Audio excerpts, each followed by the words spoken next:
Carnivore Hunters, it's Doug. So, welcome to day 3 of my continuous glucose monitor experiment with various carnivore foods.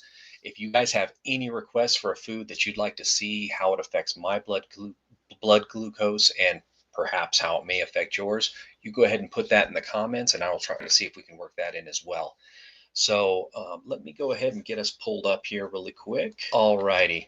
So, here's what we have for yesterday. A couple of just minor changes that I made. Again, this is just day 3, so we're going to start expanding the various foods that I use, but I wanted to try to introduce things very, very slowly here. So, first thing that I did yesterday was in my previous videos, I have done coffee with butter in the morning. I decided to leave the butter out of the coffee for yesterday. And I didn't really notice any difference here, which I wasn't necessarily expecting that, aside from the fact that rather than being right at or just below 100 for the course of the day, I was staying in, you know, high hundreds. So, I mean, as far as high hundreds, I mean, below almost 110 throughout the course of the day.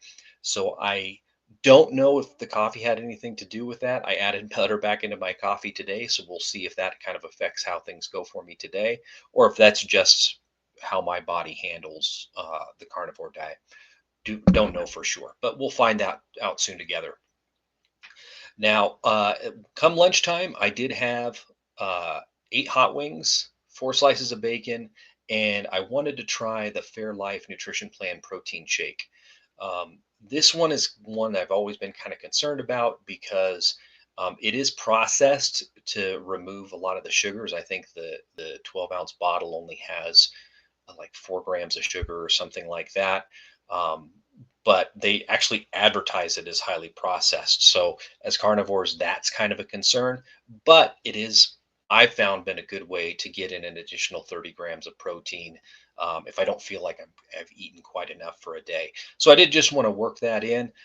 And it was very nice because I did spike from about 102 up to about 112 at my peak.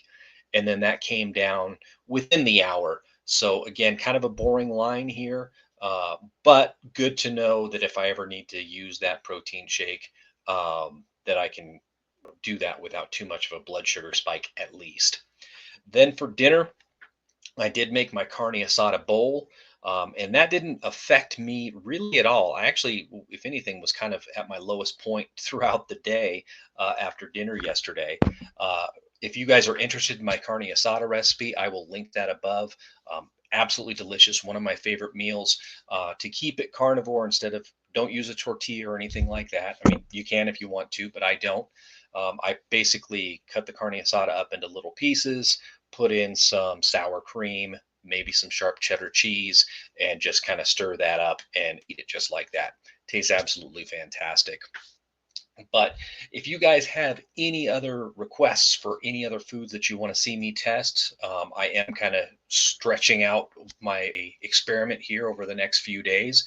So anything that you're, you know, what's it like to throw back in an apple or whatever, I want to know what you guys want to see. So put that in the comments and I'll be sure to work that in. Thanks for tuning in, guys. We'll see you next time.